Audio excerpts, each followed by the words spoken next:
สำเร็จเป็นพระอรหันตบุคคลเอกตะฆะในเรื่องจักขุทิพย์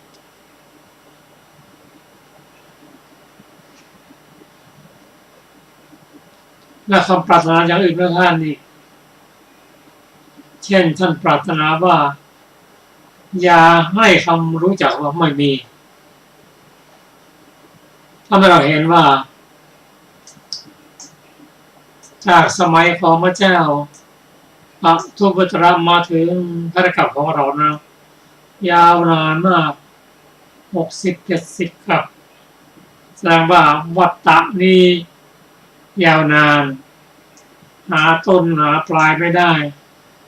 ประการที่หนึ่งประการที่สองที่เราได้ความรู้นะคือคนเราเวียนเกิดเวียนตายพูดง่ายๆว่าไม่สงสัยเลยว่า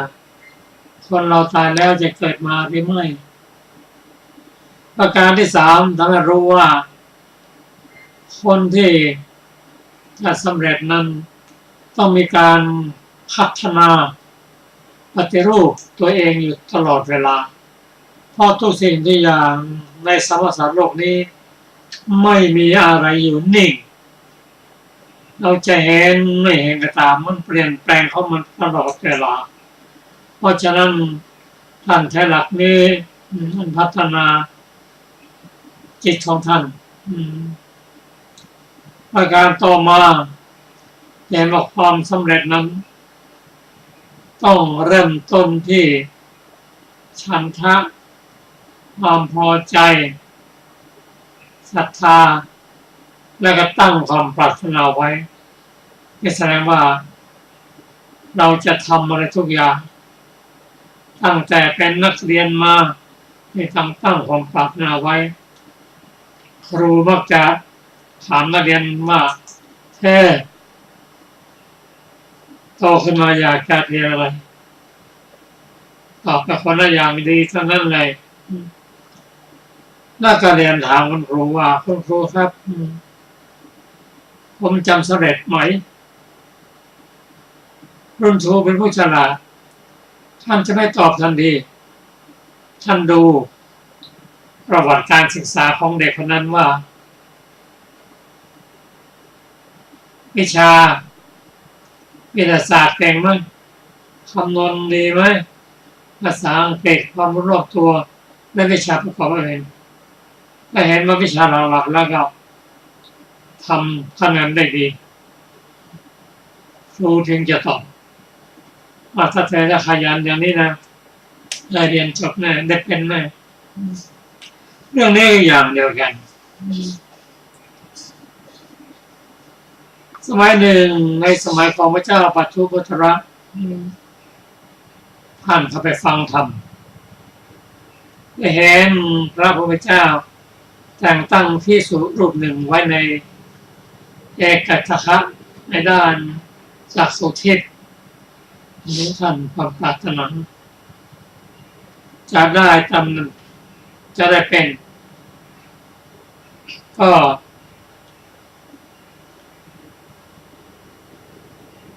ปรารถนาจะได้เป็นหลังจากนั้นเมื่อตั้งความปรารถนาแล้วท่านก็เริ่มสร้างเหตุนั่นคือถวายทาน7 ครั้งแก่พระพุทธเจ้ามีพระสงฆ์เป็นบริวารพอครบ7 ครั้งแล้วได้เรียนถามพระพุทธเจ้าว่าผมมีความปรารถนาอย่างเดียวนั้นคือจากกริตาที่ท่านช่วยกรุณาพยากรณ์ในผมจะสำเร็จไหมพระพุทธเจ้าเราไม่ตอบทันทีท่านดูมุมหลังดูต่างๆแวดล้อมต่างๆในสายตาของพระเจ้าเห็นว่าท่านนี้เป็นผู้มีบุญพอจะสำเร็จได้น่ารู้อย่างนั้นจึงพยากรณ์ว่าในอนาคตการในสมัย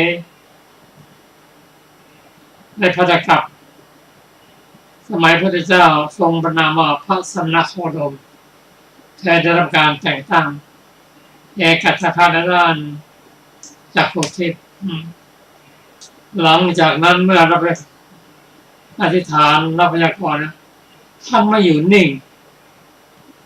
สร้างเหตุต่างๆเพื่อให้สำเร็จตามเป้าหมายนะตามเป้าหมายนะนั่นคือทำบุญรักษาศีลเจริญจิตเจริญภาวนาในระดับของโลกิยะนั่นก็เวียนเกิดเวียนตายระหว่างสวรรค์และมนุษย์ถามว่าถ้ามันไปบายภูมิเพราะทางแพทย์ที่ดีคือรักษาศีลเจริญสมาธิมีความศรัทธาในพระพุทธเจ้าแต่ความปรารถนานั้นต้องใช้เวลายาวนานท่านก็ระหว่างที่เรียนเกิดเวียนตายอยู่ในสวรรค์นั้นท่านทำอะไรท่านเสวยผลของการรักษาศีลสมาธิของท่านแต่ทุกสิ่งทุกอย่างก็มีอายุท่านก็เมื่อจุติจากสวรรค์แล้วก็มาเกิดเป็นมนุษย์มนุษย์มีฐานะดีไม่มีฐานะดีมากครับพระคราวกันไปแต่มีครั้งหนึ่งในสมัยพระพุทธมีปัจเจกพุทธเจ้าเพราะว่าปัจเจกพุทธเจ้านี้ก็ทำให้เราผมรู้อีกว่าพระปัจเจกพุทธเจ้านั้นจะเกิดขึ้นระหว่างที่ว่างจากพระพุทธเจ้าเราจะเห็นว่าธรรมชาตินั้นพยายามที่ช่วยเหลือมนุษย์ให้พ้นจากให้อันตรายอยู่เสมอท่านเคยอยู่สวรรค์เป็นมนุษย์เดียวเกิดเป็นคนยากจนเป็นขณะนั้นเป็นสมัยว่าจากพุทธเจ้าชื่อของท่านชื่ออะไรนะอันนำเลยนะอันนภาระอันนภาระอันนาการะท่านเป็นคนตัดหญ้าเลี้ยงโคเลี้ยงม้าให้กับสมุนเทสีก็ได้คุณงามความดีที่สั่งสมมายาวนานนั้นวันหนึ่งพระพุทธเจ้าทรงพระนามพระปัจเจกพุทธเจ้าทรงพระนามว่า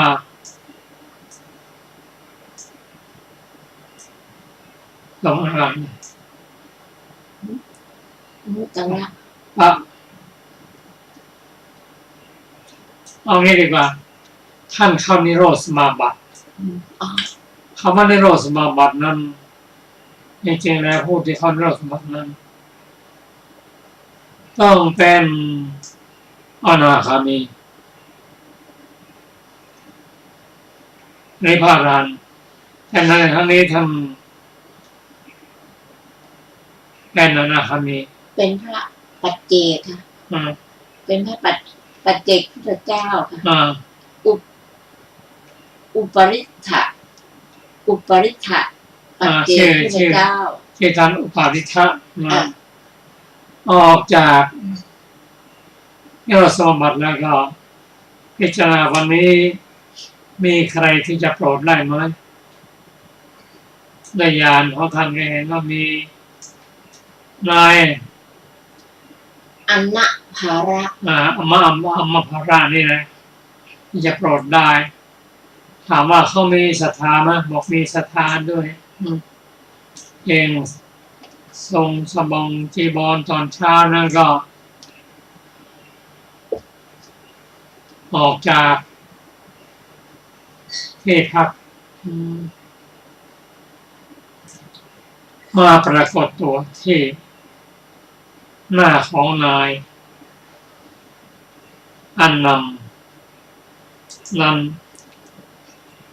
พอเห็นพระพุทธเจ้าแล้วเขาดีใจก็ไปกราบแทบเท้าแล้วก็เรียนถามท่านว่าท่านมีอาหารหรือยัง ท่านก็ตอบว่าเราจะได้วันนี้แหละส่องดูแล้วมันบาทไม่มีอะไรเลยวิ่งเข้าไปในบ้านเพื่อไปดูว่าอาหารส่วนตัวที่ปัญญาแบ่งมาให้มีเหลือไหมมีไหมพอไปเทนบ้านแล้วถามปัญญาบอกว่ามีอาหารส่วนของที่มีเขาก็รีบกลับมารับบาตรของพระปัจเจกพุทธเจ้าปัจเจกพุทธานะแล้วก็ลำพึงว่าทุกครั้งเรามีไทยธรรมแต่ไม่มีผู้รับธรรมรับทานบางครั้งเรามีพระพุทธมีไอ้สูตรแต่ไม่มีเครื่องวันนี้เรามีพร้อมทุกอย่างแล้วดีใจก็ใส่บาตรให้เต็มแล้วมาถวายพระปัจเจกพุทธเจ้า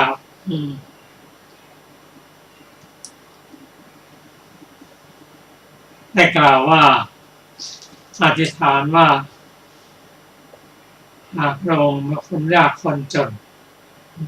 ขอให้ผลทานครั้งนี้จงอย่าข้าพเจ้าต้องขาดโน่นขาดนี่เลยอยากมีอะไรก็ได้อย่าให้รู้จักคำว่าไม่มีพระองค์ทรงตรวจดูแล้วเห็นพอไปได้มาในสมัยของพัทธกัปนั่นแหละก็ทำให้เราได้รู้คำว่าพัทธกัปคือกับของพระพุทธเจ้า5 พระองค์คือกักุสันทะ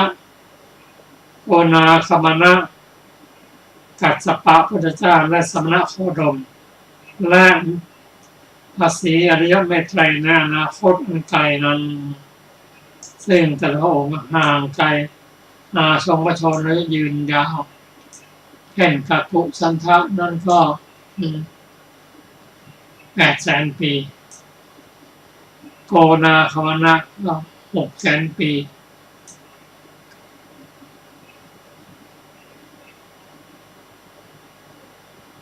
กัสสปะ20,000 ปี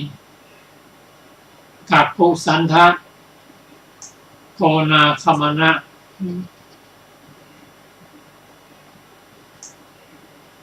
กัสสปะและมะสมณโคดมพระพุทธเจ้าของเรากับพระชนอายุ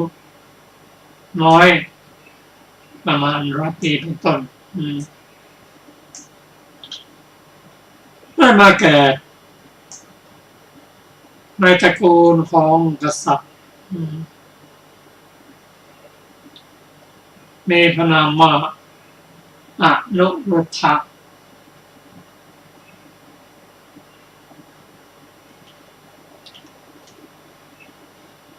หลังจากนั้นก็ได้บำเพ็ญสร้างบุญสร้างเหตุที่ดีในการฟังธรรมคือพบบัณฑิตฟังธรรมจากท่านมาโยนิโสมนสิการและปฏิบัติคือขอบวชทั้งที่ยังเป็นเจ้าชายหนุ่มนั่นผมดำครับเส้นแม่และบิดามารดามีลูกก็รักลูกอยากให้ลูกได้อยู่ครองบ้านครองเมืองไม่ยอมไปบวชท่านก็อ้อนวอนขอบวชได้ที่จะบอกว่าถ้าเพื่อนของเจ้าท่านกินเพละท่านพาหิยะซึ่ง2 คนนี้มีฐานะที่ดีและรักใคร่กันเขาพ่อแม่เขายังไม่ยอมบวชเรามาถามเลยถ้าเพื่อนยอมบวชก็บวชแทนเขาก็ไปรบราเพื่อนโดยพาหิยะนั้นไม่มีแววที่จะบวชเลยเพราะมีครบทุกสิ่งทุกอย่างอยู่แล้วก็อ้อนวอนว่าพี่ การบวชของผมนั้นขึ้นอยู่กับพี่นะถ้าพี่บวชผมก็ได้บวชถ้าพี่ไม่ยอมบวชผมก็ไม่ได้บวชส่วนท่านกินที่ร้านนั้นโอเคแล้วท่านก็พิจารณาผมก็ขอบิดามารดาเรียบร้อยหมดแล้วก็ขอเวลาลดมาเท่านั้นเท่านี้จึงเหลือ7 วันหมด7 วันโอเครีบไปหาพระเชษฐา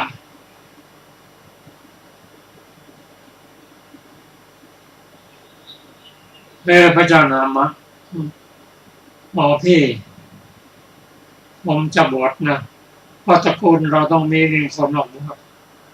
ที่พอมีความรู้ลองเล่าให้ฟังในการบวชเป็นยังไงบ้างท่านมหานามะบอกว่าฉันเมื่อเดียวนะนอนคนเดียวต้องสวดต้องปฏิบัติโอ้อย่างนี้ผมไม่เอาแล้วพี่ผมเขาอยู่คลองเรียนดีกว่าที่เราเล่าเรื่องการคลองเรียนให้ฟังนี่ท่านก็เล่าถึงว่านายกษัตริย์ท่านก็มีไรนาไปจนมาต้องทำต้องไม่มีลูกน้องต้องทำต้องวานต้องถอยต้องเก็บเกี่ยวเข้ายุ่งเข้าทานยังไม่จบนะปีหน้าเริ่มใหม่ไม่รู้จักจบเหมือนกันโอ้ผมทำไม่ได้แล้วขอบวชดีกว่าอันนี้คือความรู้ที่เราได้ยังไม่จบนะวันหน้าเรามาศึกษากันต่อมาขอเชิญอาจารย์สุรภาค่ะสวัสดีค่ะท่านผู้ฟังที่เคารพทุกท่าน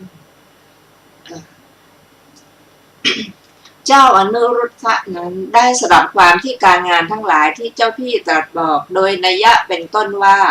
อนุรุทธะจงมาเถิดฉันจักสอนเพื่อการอยู่ครองเรือนแก่เธออันผู้อยู่ครองเรือนจำต้องไถนาก่อนดังนี้เป็นของไม่มีที่สุดจึงทูลลาพระมารดาว่าความต้องการด้วยการอยู่ครองเรือนของหม่อมฉันไม่มีแล้วเสด็จออกไปพร้อมกับพระโอรสของเจ้าสากยะ5 พระองค์มีเจ้าพัทยะเป็นประมุขเข้าไปเฝ้าพระศาสดาที่อนุปิยอัมพวันทรงผนวดแล้วก็แลครั้นผนวดแล้วพระอนุรุทธะเป็นผู้ปฏิบัติชอบทำให้แจ้งซึ่งวิชชา3โดยลำดับเป็นผู้นั่งบนอาสนะเดียวสามารถเล็งดูโลกธาตุ1,000ได้ด้วยทิพยจักษุ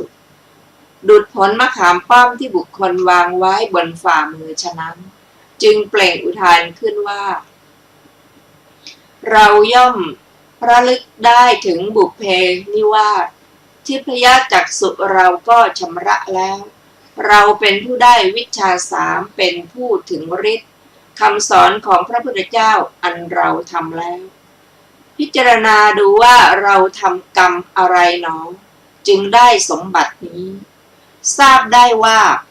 เราได้ตั้งความปรารถนาไว้แทบบาทมูลของพระพุทธเจ้าทรงพระนามว่าปทุมุตตระทราบต่อไปอีกว่าเราท่องเที่ยวอยู่ในสงสาร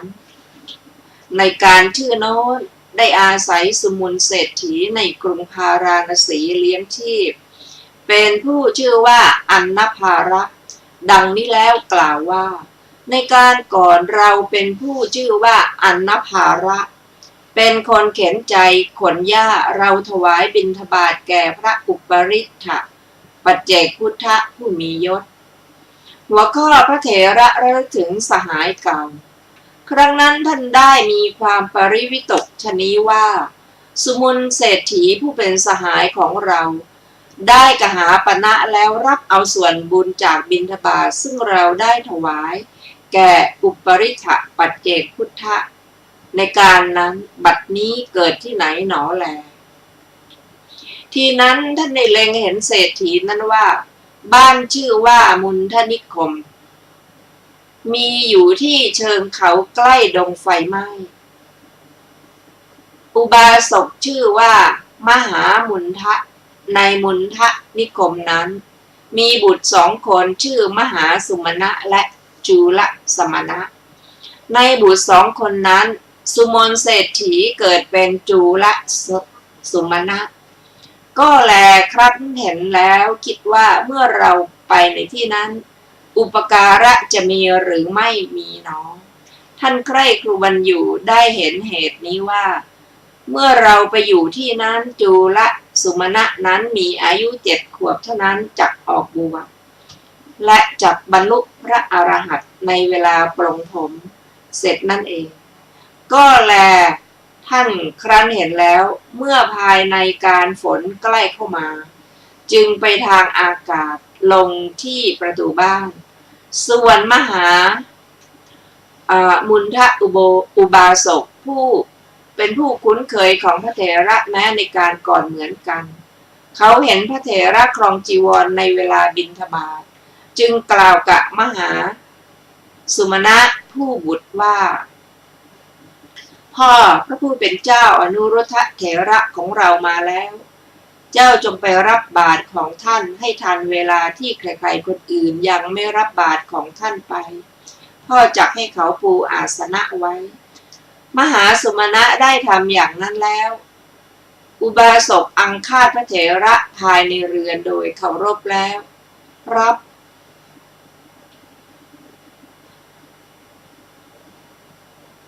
ปฏิญญาเพื่อต้องการอยู่จำพรรษาตลอดไตรมาสพระเถระรับนิมนต์แล้วครั้งนั้นอุบาสกปฏิบัติพระเถระนั้นตลอดไตรมาสเป็นเหมือนปฏิบัติอยู่วันเดียวในวันมหาปวารณาจึงนำไตรจีวรและอาหารวัตถุมีน้ำอ้อยน้ำมันและข้าวสารเป็นต้นมาแล้ววางไว้ใกล้เท้าของพระเถระเรียนว่าขอพระผู้เป็นเจ้าจงรับเถิดขอรับหัวข้อไม่รับวัตถุกลับได้สามเณรพระเถระอย่าเลยอุบาสกความต้องการด้วยวัตถุนี้ของฉันไม่มีอุบาสกกล่าวว่าท่านผู้เจริญนี่ชื่อวัฏสาวาสิกะลาภคือลาภอันเกิดแก่ผู้อยู่จำพรรษาขอพระผู้เป็นเจ้าจงรับวัตถุนั้นไว้เถิดพระเถระกล่าวว่าช่างเถิดอุบาสกอุบาสกกล่าวว่าท่านย่อมไม่รับเพื่ออะไรขอรับพระเถระกล่าวว่าแม้สามเณรผู้เป็นกัปปิยการกในสำนักของฉันก็ไม่มีอุบาสกกล่าวว่าท่านผู้เจริญถ้าอย่างนั้นมหาสุมาณะเป็นบุตรของกระผมจักเป็นสามเณรพระเถระกล่าวว่าอุบาสกความต้องการด้วยมหาสุมาณะของฉันก็ไม่มีอุบาสกกล่าวว่าท่านผู้เจริญถ้าอย่างนั้นพระผู้เป็นเจ้าจงให้จูลสุมาณะบวชเถิดพระเถระกล่าวว่าดีละแล้วให้จูลสุมาณะบวชจูลสุมาณะนั้นบรรลุอรหันต์ในเวลาปลงผมเสร็จนั่นเอง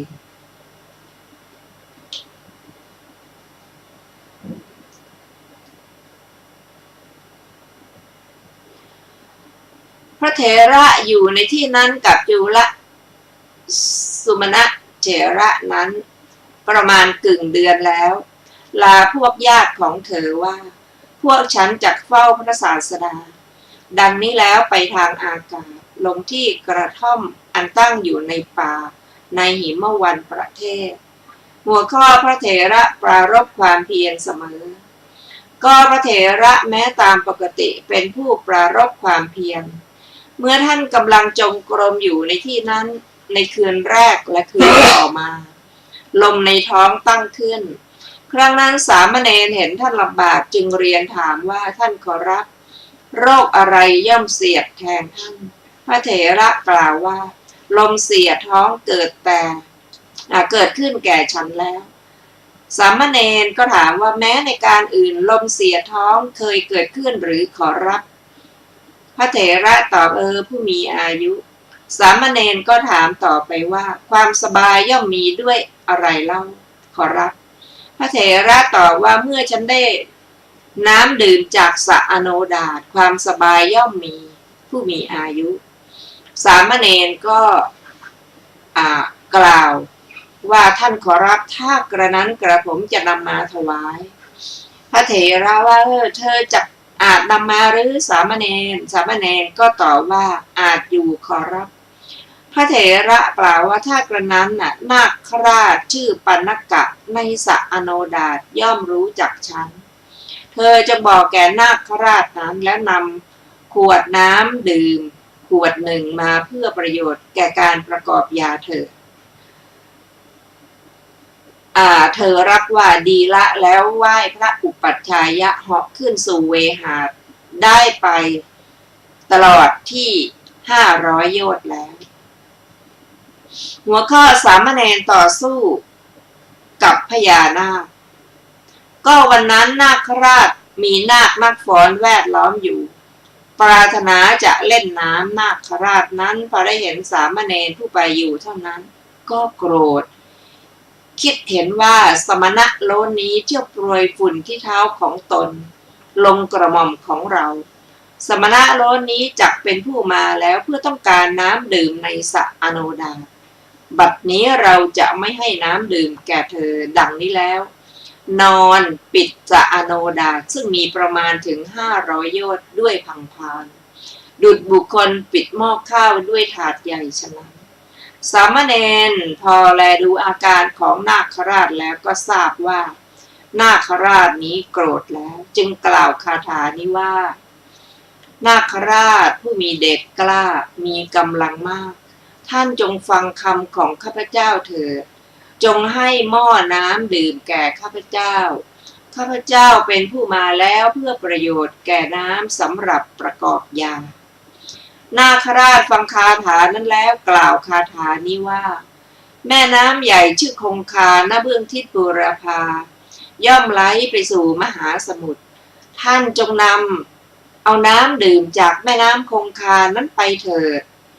สามเณรฟังคำนั้นแล้วคิดว่าพญานาคนี้จักไม่ให้ตามความปรารถนาของตนเราจักทำพละการให้มันรู้อานุภาพใหญ่จักข่มพญานาคนี้แล้วจึงจักนำน้ำดื่มไปดังนี้แล้วกล่าวว่ามหาราชพระมหาอุปัชฌายะให้ข้าพเจ้านำน้ำดื่มจากสระอโนดาตเท่านั้นเพราะเหตุนั้นข้าพเจ้าจึงจักนำน้ำดื่มนี้อย่างเดียวไป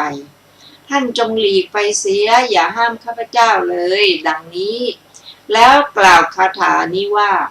ข้าพเจ้าจักนำน้ำดื่มไปจากสระอโนดาตนี้เท่านั้นข้าพเจ้าเป็นผู้มีความต้องการด้วยน้ำดื่มนี้เท่านั้นถ้าเรี่ยวแรงและกำลังมีอยู่ไซร้นาคราชท่านจงขัดขวางไว้เถิดครั้งนั้นพญานาคกล่าวกับเธอว่าสามเณรถ้าท่านมีความกล้าหาญอย่างลูกผู้ชายไซร้ข้าพเจ้าชอบใจคำพูดของท่านเชิญท่านนำน้ำดื่มของข้าพเจ้าไปเถิด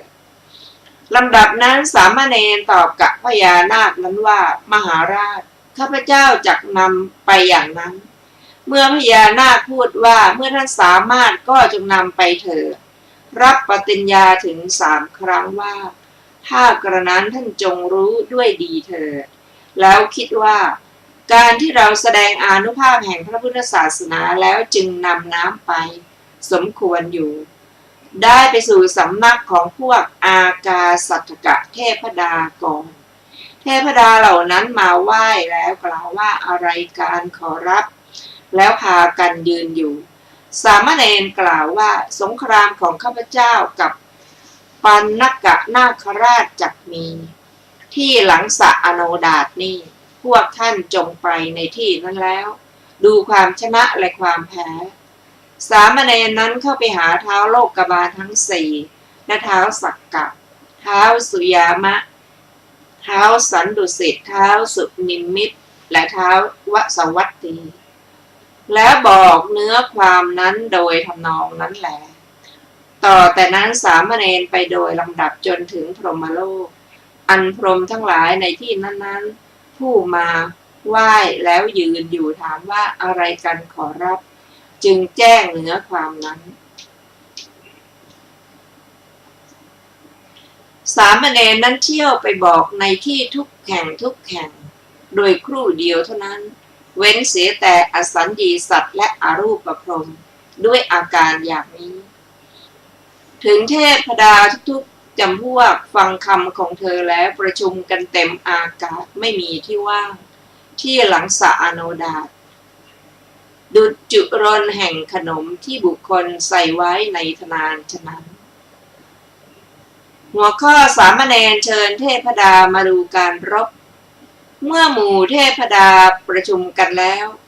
สามเณรยืนณอากาศกล่าวกับพญานาคว่านาคราชผู้มีเดชกล้ามีกำลังมากท่านจงฟังคำของข้าพเจ้าท่านจงให้หม้อน้ำดื่มแก่ข้าพเจ้าข้าพเจ้าเป็นผู้มาเพื่อต้องการน้ำประกอบยาทีนั้นนาคกล่าวกับเธอว่าสามเณรถ้าท่านมีความกล้าหาญอยู่อย่างลูกผู้ชายไซข้าพเจ้าชอบใจคำพูดของท่านท่านจงนำน้ำดื่มของข้าพเจ้าไปเถิดสามเณรนั้นรับคำปฏิญญาของนาคราชถึง3 ครั้งแล้วยืนณอากาศนั้นเองเนรมิตอัตภาพเป็นพรหมประมาณ12 โยชน์แล้วลงจากอากาศเหยียบที่พังพานของพญานาคกดให้หน้าคว่ำลงแล้วในทันทีนั่นเองเมื่อสามเณรพอสักว่าเหยียบพังพานของพญานาคเท่านั้นแผ่นพังพานได้หดเข้าประมาณเท่าทัพพีดุจหนังสดอันบุรุษผู้มีกำลังเหยียบแล้วฉะนั้นในที่ซึ่งพ้นจากพังพานของพญานาคออกมาสายน้ำประมาณเท่าลำตาลพุ่งขึ้นแล้วสามเณรยังขวดน้ำดื่มให้เต็มณอากาศนั้นเองหมู่เทพได้ให้สาธุการหัวข้อพญานาคแพ้สามเณรนาคราชละอายโกรธต่อสามเณรแล้วในตาทั้งสองของนาคราชนั้นได้มีสีดุจดอกชวาพญานาคนั้นคิดว่าสมณะโล้นนี้ให้หมู่เทพประชุมกันแล้วถือเอาน้ำดื่มยังเราให้ละอายแล้วเราจะจับเธอสอดมือเข้าในปากแล้วขยี้เนื้อหาไทยของเธอเสียหรือจะจับเธอที่เท้าแล้วคว้างไปฟากแม่น้ำข้างโน้นดังนี้แล้วติดตามไปโดยเร็วแม้ติดตามไปอยู่ก็ไม่สามารถจะทันสามเณรได้สามเณรมาแล้ววางน้ำดื่มไว้ในมือพระอุปัชฌายะเรียนว่าขอท่านจงดื่มเถิดขอรับหัวข้อพญานาคพูดเท็จแต่สามเณรไม่พูดเท็จแม้พญานาคก็มาข้างหลังกล่าวว่าท่านอนุรุทธะผู้เจริญสามเณรถือเอาน้ำดื่มซึ่งข้าพเจ้ายังไม่ได้ให้มาเลยมาขอท่านจงอย่าดื่มพระเถระถามว่าในว่าอย่างนั้นหรือสามเณรก็ตอบว่าขอนิมนต์ท่านดื่มเถิดขอรับน้ำดื่มอันพญานาคนี้ให้แล้วกระผมจึงนำมาพระเถระทราบว่าขึ้นชื่อว่าการกล่าวคำเทศของสามเณรผู้เป็นขีณาสพย่อมไม่มีจึงดื่มน้ำแล้วอาพาธของท่านสงบลงในขณะนั้นเองนาคราชกล่าวกับพระเถระอีกว่าท่านผู้เจริญข้าพเจ้าเป็นผู้อันสามเณรให้หมู่เทพทั้งหมดประชุมกันให้ละอายแล้วข้าพเจ้าจักพาหทัยของเธอหรือจักจับเธอที่เท้าและคว้างไปที่ฝั่งแม่น้ำข้างโน้นพระเถระกล่าวว่ามหาราชสามเณรมีอานุภาพมากท่านจักไม่สามารถเพื่อสู้รบกับสามเณรได้ท่านจงให้สามเณรนั้นอดโทษแล้วกลับไปเสียเถิดหัวข้อพญานาคขอขมาสามเณรพญานาคนั้นย่อมรู้อานุภาพของสามเณรแม้เองแต่ติดตามมาเพราะความละอายลำดับนั้นพญานาคได้ให้สามเณรนั้นอดโทษตามคำของพระเถระทำความชอบพอกันฉันมิตรกับเธอจึงกล่าวว่าจำเดิมความต้องการด้วยน้ำในสระอโนดาตมีอยู่กิจด้วยการมาแห่งพระผู้เป็นเจ้าย่อมไม่มีพระผู้เป็นเจ้าพึงส่งข่าวไปถึงข้าพเจ้าเองจักนำน้ำมาถวายดังนี้แล้วหลีกไปแม้พระเถระก็พาสามเณรไปแล้ว พระศาสดาทรงทราบความมาแห่งพระเถระแล้วประทับนั่งทอดพระเนตรการมาแห่งพระเถระบนปราสาทของมิคารมารดา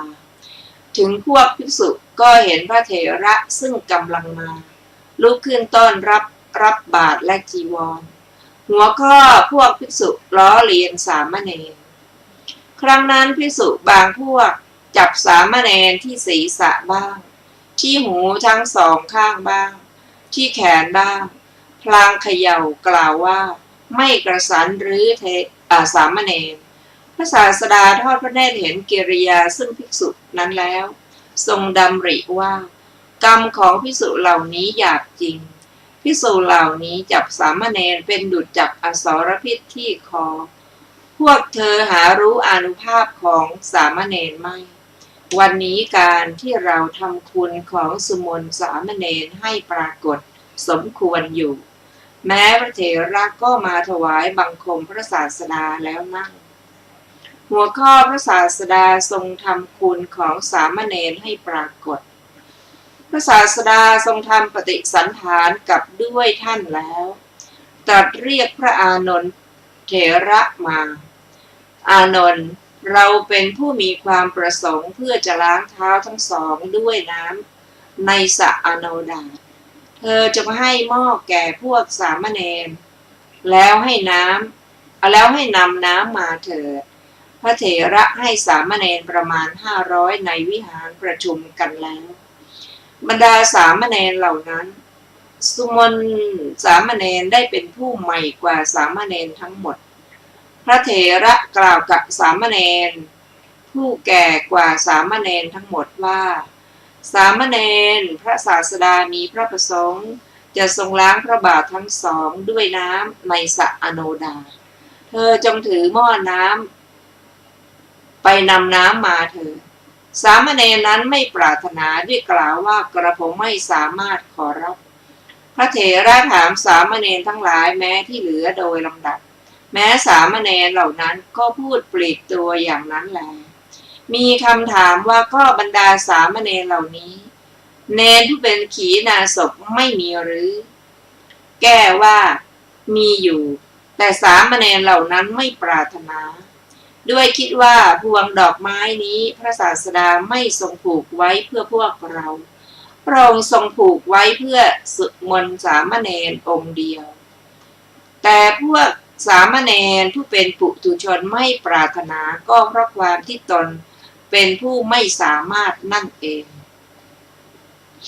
ในที่สุดเมื่อวาระถึงแก่สุมนสามเณรเข้าพระเถระกล่าวว่าสามเณรพระศาสดามีพระประสงค์จะทรงล้างพระบาททั้งสองด้วยน้ำในสระอโนดาต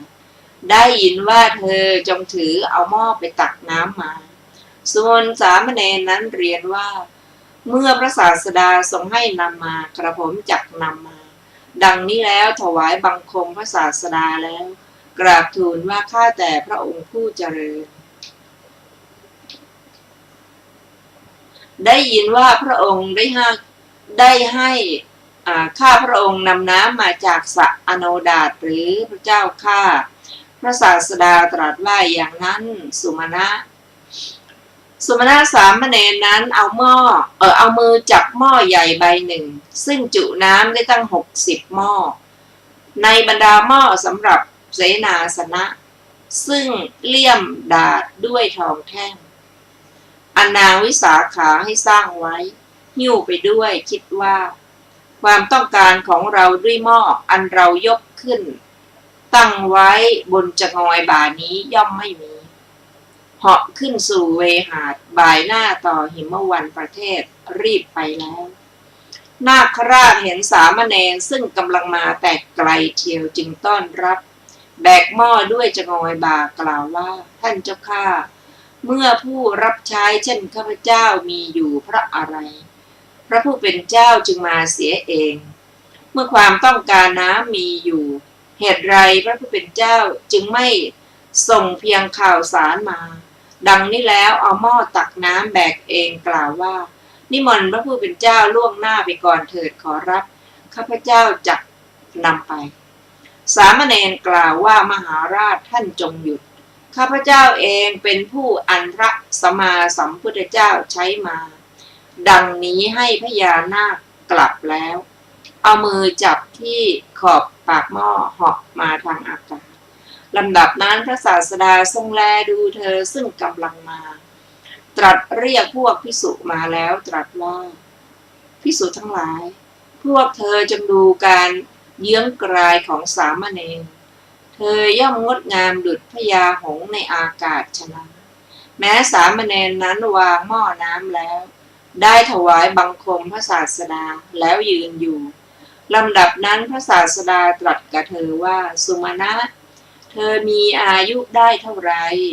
สามเณรกราบทูลว่ามีอายุ7 ขวบพระเจ้าข้าพระศาสดาตรัสว่าสุมาณะถ้ากระนั้นตั้งแต่วันนี้เธอจงเป็นภิกษุเถิดดังนี้แล้ว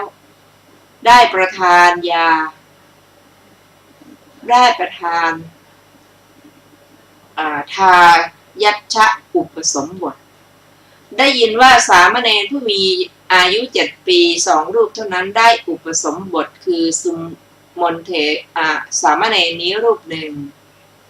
โสปากะสามเณรรูปหนึ่ง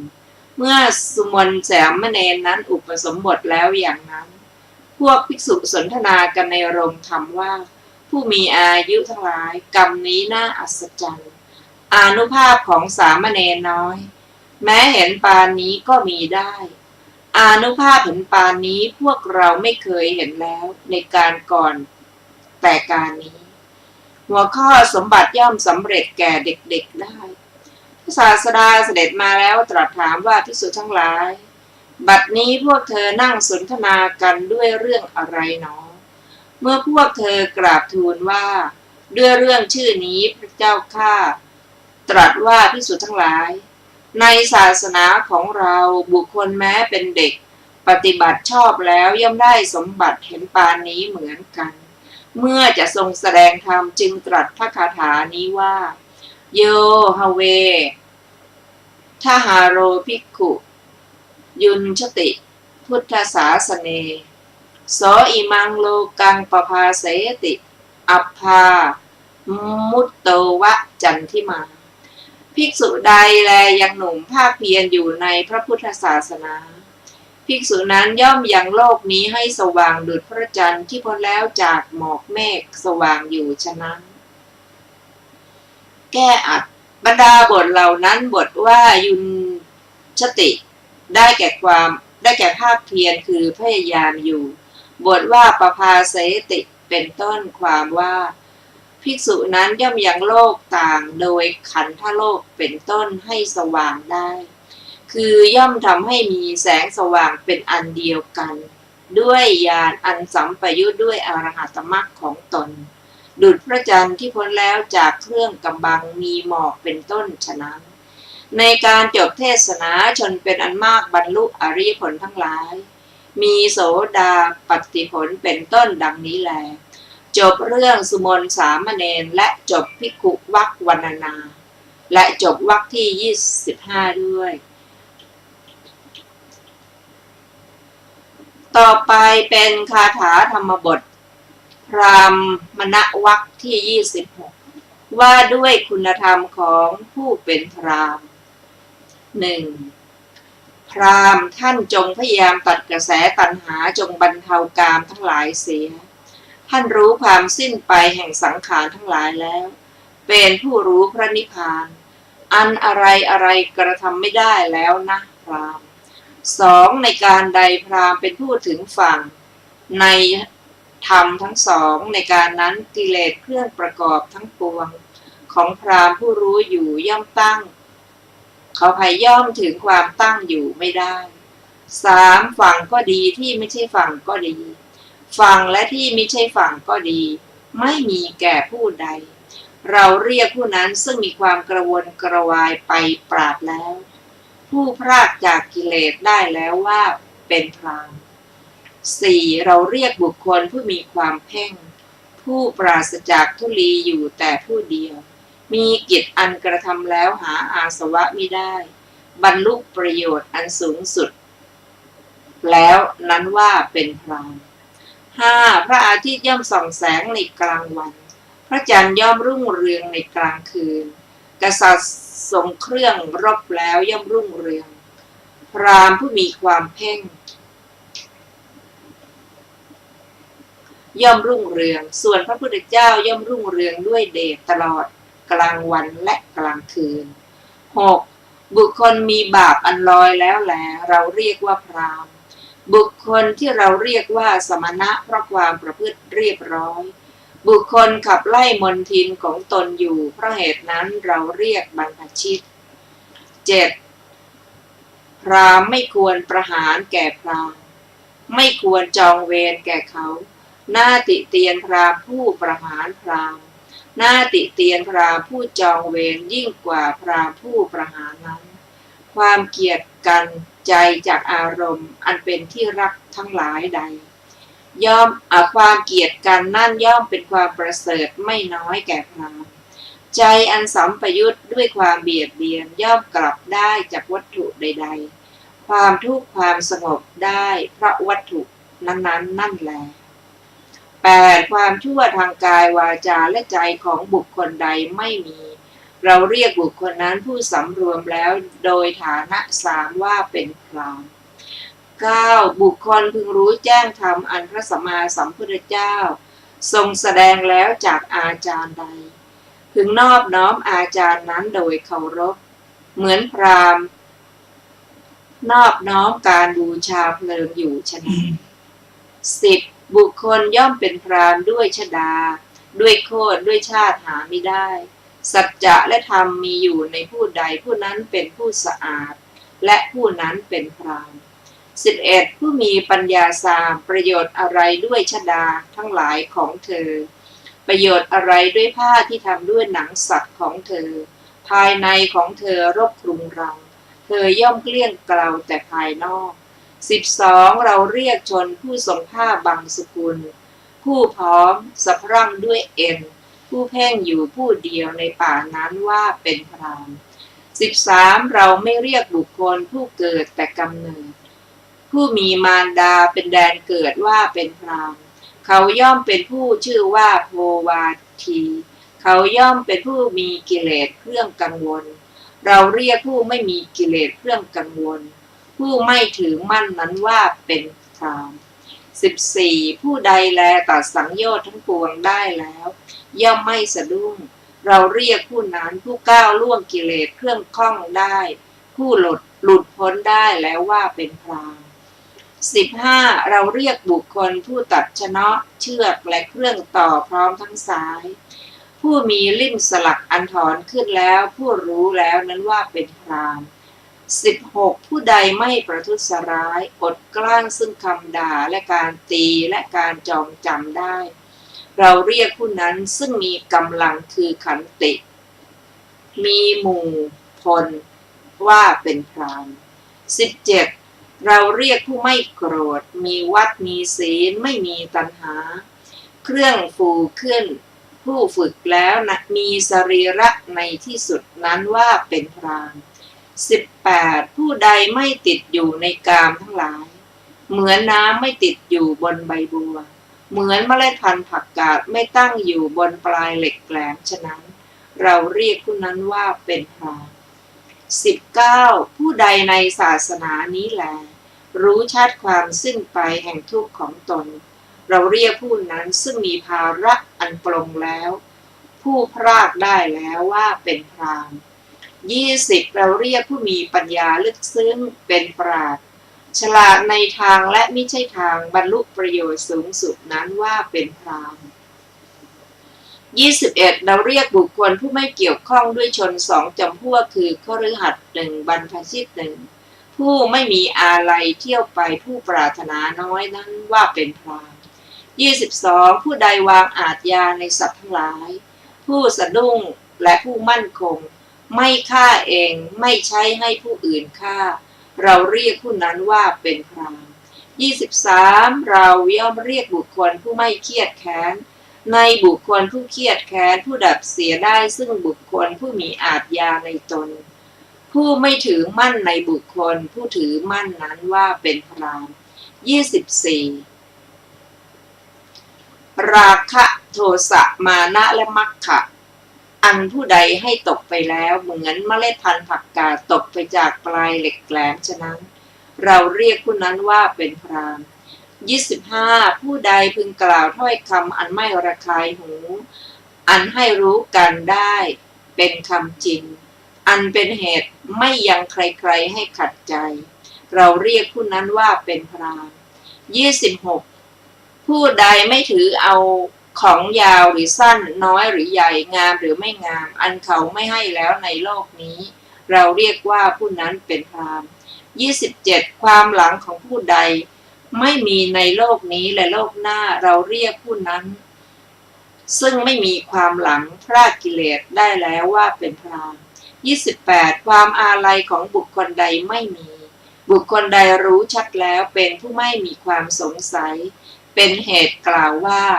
อย่างไรเราเรียกบุคคลนั้นผู้อย่างลงสู่อมตะตามบรรลุ